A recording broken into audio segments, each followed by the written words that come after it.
Bonsoir, bonsoir à tous et bienvenue pour cette 16e édition du Ramdam Festival à Imagix Tournai. Le festival du film qui dérange doit son succès à votre présence, cher public. Ce soir, vous êtes vraiment incroyables. 6 salles vont assister à la cérémonie et au film d'ouverture. Votre fidélité nous touche. Elle ne se dément jamais et au contraire, elle s'amplifie d'année en année et ça mérite déjà des applaudissements.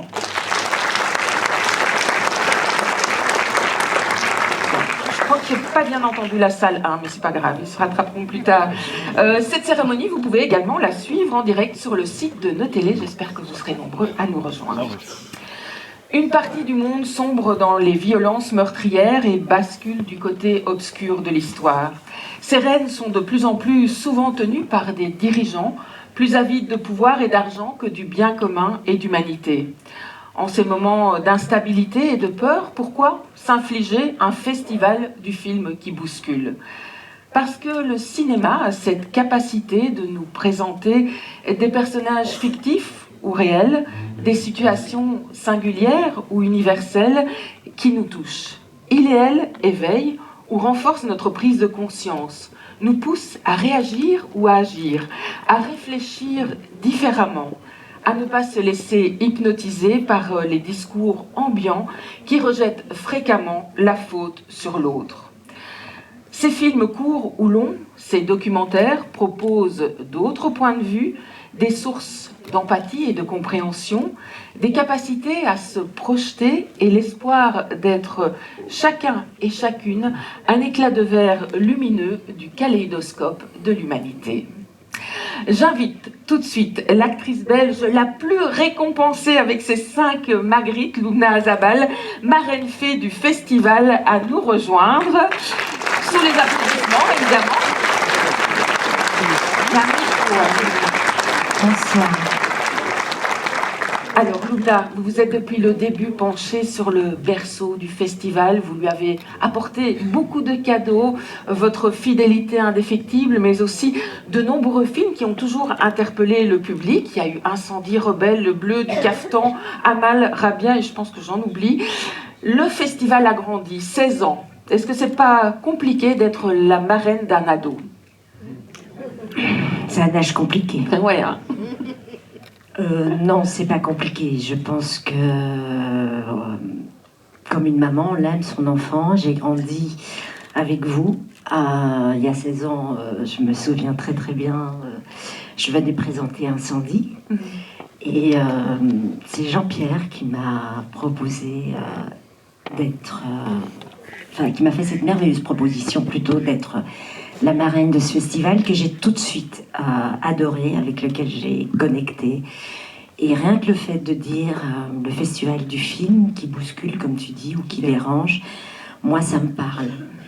Parce que je pense que c'est bien de bousculer, de déranger, de soulever des questions, de mettre le doigt là où il faut pas. Et ça me correspond tout à fait. Oui. Ça correspond à mon travail, à ce que j'ai envie de faire aussi, à travers mes personnages, à travers les films que j'accepte voilà.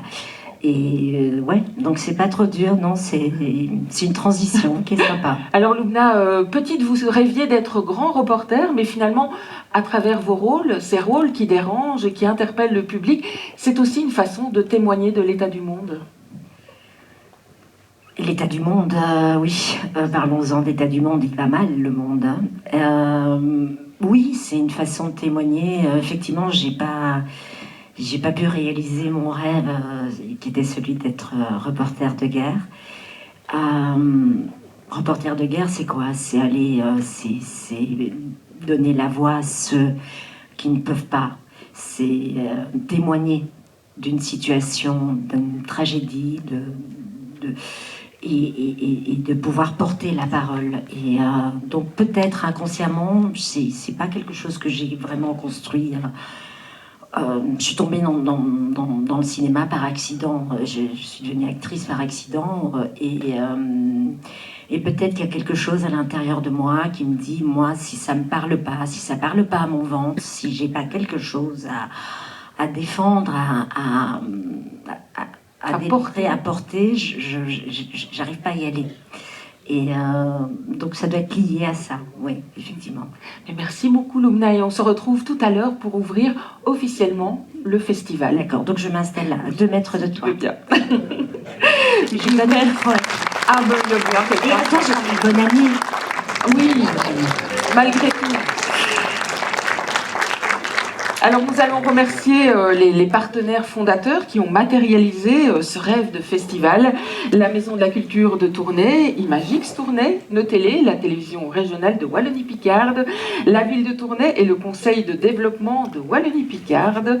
Et puis à ces valeureux fondateurs s'ajoutent aussi tous les généreux partenaires qui s'affichent derrière moi à l'écran.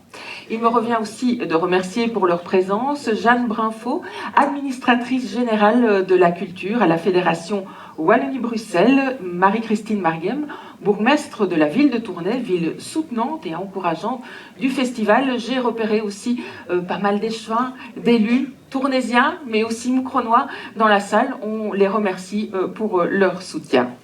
Jean-Pierre Winberg va me rejoindre. Il est le président historique de ce festival et sa détermination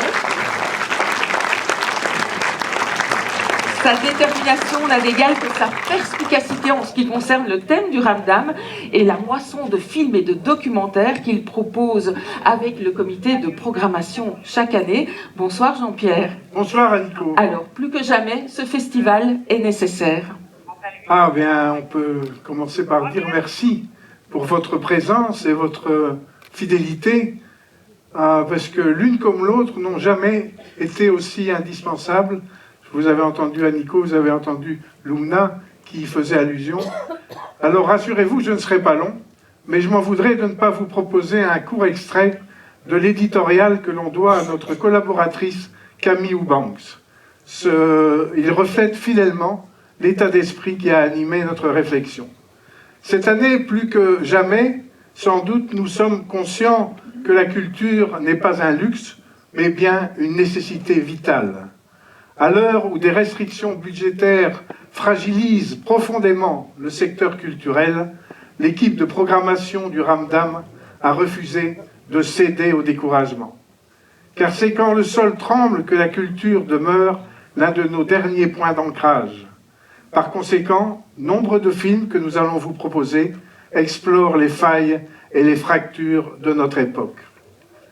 La montée du populisme, la précarité qui gagne du terrain, le racisme qui persiste et se réinvente, la lutte des travailleurs et des travailleuses, d'où qu'ils viennent, sans oublier bien sûr l'urgence climatique. Et puis, last but not least, l'intelligence artificielle qui vient percuter nos manières de vivre, de penser et d'aimer. Bref, dans un contexte où tout semble inviter au repli sur soi, nous vous exhortons à rester ouverts, curieux, disponibles, à continuer d'interroger, de débattre et de résister. À affirmer enfin que la culture, le cinéma, la parole, l'écoute et le regard critique sont autant d'outils pour rester vivants. Alors, bienvenue donc au 16e tournée Ramdam Festival, et plus que jamais, continuons à déranger ensemble. Merci. Merci beaucoup Jean-Pierre. Alors vous trouverez l'intégrale de l'éditorial en 3e page du programme. Je ne saurais trop vous en recommander la lecture. Merci. Merci Jean-Pierre, merci pour tout le travail accompli depuis 16 ans.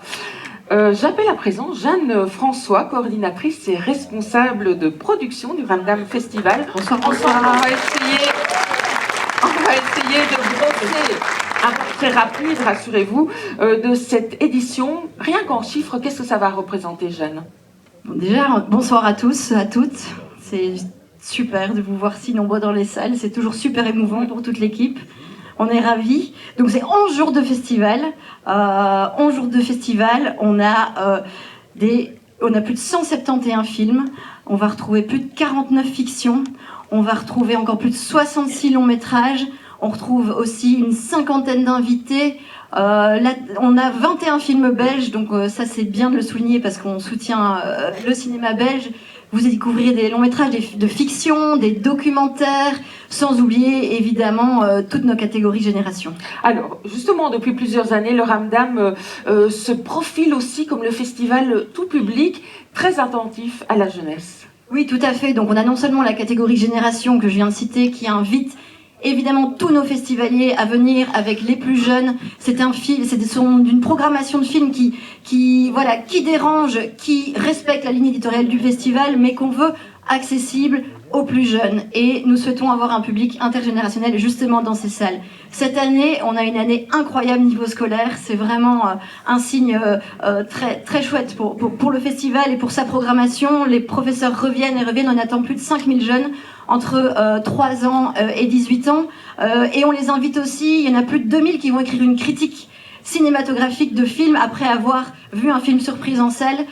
Voilà, ça montre vraiment l'importance que le Ramdam donne non seulement au film, mais aussi à développer cet esprit critique, à regarder le monde, à regarder en face ce qui se passe et à donner son avis ou juste à y être informé. C'est déjà vraiment un premier pas. Alors il y a les projections, mais il y a aussi toute une série d'événements satellites au festival. Il y a les expos bien sûr, mais pas que. Tout à fait. Donc c'est important pour nous de donner une expérience en salle, évidemment à travers le travail des artistes, des réalisateurs, des réalisatrices, mais également de provoquer, de permettre des moments de rencontre en dehors des salles, pour que chacune puisse vraiment vivre le Ramdam à 100%. On a des moments plus festifs, comme demain soir avec un quiz musical autour du cinéma. On a des journées professionnelles avec une journée dédiée au casting, rendez-vous des jeunes et des plus jeunes. On a un réalisateur fidèle du festival, Thierry Michel, qui revient pour une masterclass exceptionnelle samedi prochain, ouvert à toutes et à tous.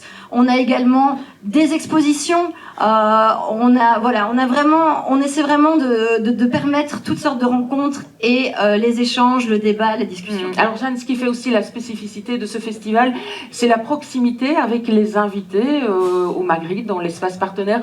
On peut les approcher, on peut discuter avec eux et passer un moment. Voilà, c'est ça. Donc pendant 10 jours ici, vous aurez l'occasion de croiser plus d'une 50aine d'invités, non seulement dans les salles, mais également au Magritte, lors des mots. Voilà, même si vous souhaitez poser une question à un réalisateur, réalisatrice, acteur, actrice, voilà, c'est cette possibilité, c'est cette spécificité du Ramdam de rendre le cinéma un peu plus proche de chacun, chacune. On a également des moments de rencontre avec le plateau, nos télés, le journal en direct aussi au Magritte, tous les soirs en fin de journée, 18h30. à 18h30, exactement. Et donc, c'est tous ces petits moments qu'on met en place en dehors des séances qui sont importants. Alors, on l'a compris, 6 salles remplies. On sait que le festival contribue au rayonnement de toute la Wallonie-Picarde. Les spectateurs viennent de cette région, de plus loin aussi. Et ce festival a des retombées économiques également. Oui, tout à fait. Donc le Ramdam souhaite vraiment vivre aussi avec tous les citoyens, les citoyennes de la région. On met en place notamment toutes sortes de partenariats avec les logements, on appelle ça les ciné-couettes, les ciné-fourchettes. L'idée est vraiment de rendre le Ramdam, que chacun puisse se l'approprier, vivre le cinéma à sa façon. Donc on travaille aussi avec les commerces, on a fait des sets de table pour les enfants, on a toute une série d'actions qui nous tiennent à cœur, qui font vivre le festival au cœur ici de la Wallonie-Picarde. Puis il y a les gens de l'ombre ici, les équipes techniques, les bénévoles qui sont là aux petits soins pour les spectateurs. Tout à fait, on a une équipe de bénévoles incroyable. Ils sont nombreux et elles sont nombreuses. Depuis déjà quelques jours, on court dans tous les sens. Et donc c'est très très important de les remercier, parce que si ce festival existe, si on peut accueillir ce soir plus de 1500 personnes, c'est en grande partie grâce à eux tous et toutes. Ils méritent évidemment qu'on les applaudisse. Et on ne les oubliera pas tout au long de ce festival. Si vous avez un petit mot gentil à leur dire, ça leur fait toujours plaisir. Voilà, ça les motive d'autant plus. Jeanne, il reste des places. On peut encore venir matin, midi et soir ici. Tout à fait. On peut venir au cinéma de 8h15 à 21h, 21h30. Dernière séance. Hein, dernière séance. Voilà, donc il reste des places. N'hésitez pas à venir. Merci beaucoup, Jeanne. Merci, Nico. Merci. Alors, Lumna va revenir. Oui, bien sûr, pour ouvrir quand même officiellement cette 16e édition. Avec un micro, ce sera plus simple. Oui. Alors, Alors, Ah, mais c'est toi qui c'est toi la marraine. ah oui, mais il n'y a pas un truc qu'on découpe là, non. Ah non. Alors, non, mais voilà. C'est affreux, mais c'est grave.